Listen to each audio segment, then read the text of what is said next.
I never imagined that tidying up the attic would become the most important moment of my life. It was the day before my wedding. Emma was downstairs, busy with last-minute calls about flowers and seating arrangements. I told myself I was helping by cleaning, but really I needed to escape the chaos. So I climbed to the attic, the place I hadn't been in years. The air was thick with dust and the smell of old wood. Boxes and forgotten memories were scattered everywhere. I started rummaging through, pulling down childhood trophies, old photo albums, and faded letters. Then my hand brushed against a worn envelope, yellowed and fragile.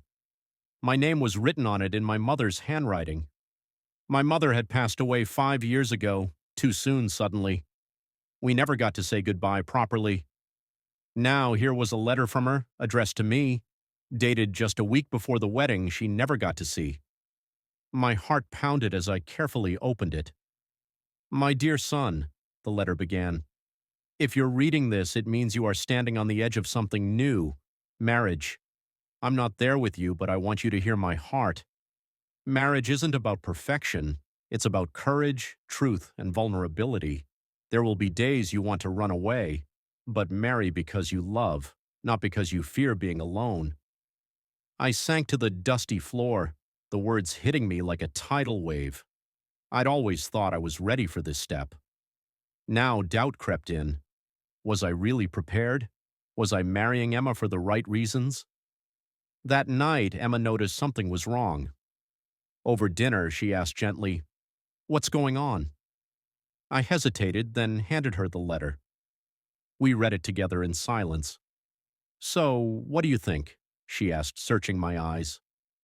"I don't know," I confessed. "I love you, Emma, but this letter, it makes me question why I'm doing this. Am I ready? Am I marrying you because I'm scared of being alone?" Emma reached across the table and squeezed my hand. "I'd rather you be honest now than unhappy later." We spent the night talking, really talking, about fears, hopes, and what our future might be. The next morning, we made the difficult decision to postpone the wedding. It was the hardest choice we'd ever made, but it felt necessary. The days that followed felt like a strange limbo. Emma and I moved out of wedding mode but couldn't quite settle into anything new. We were both scared.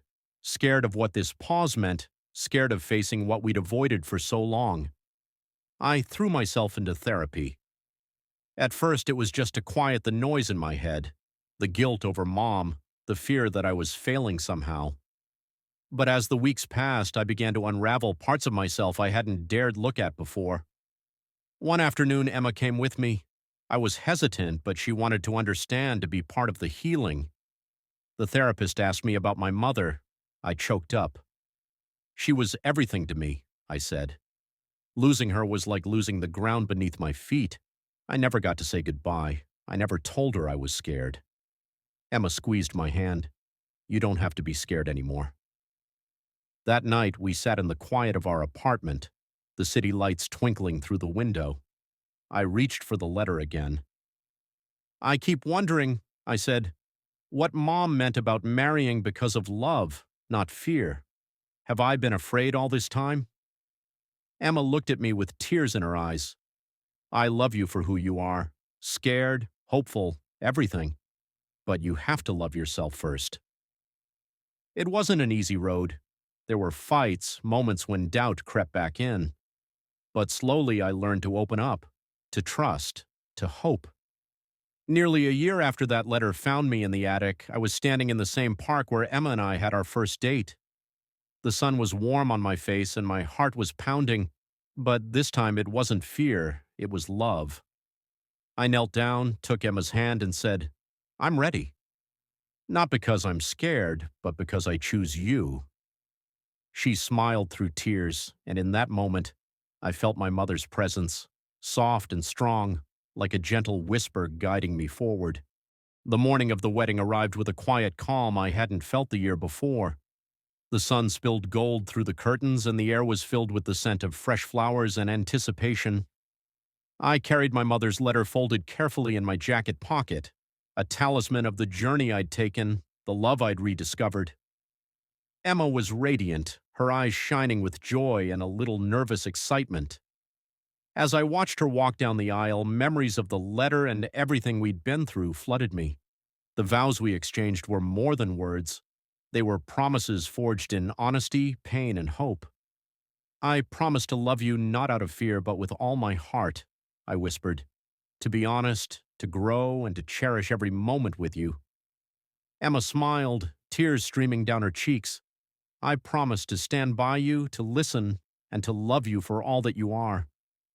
Later, as we danced under the stars, I felt a presence beside me. Not a ghost, but a gentle warmth. My mother's love had never left me. It had only been waiting for me to find it again. That letter wasn't just paper and ink. It was a bridge, from grief to healing, from fear to love. And as Emma held my hand, I knew I was finally home.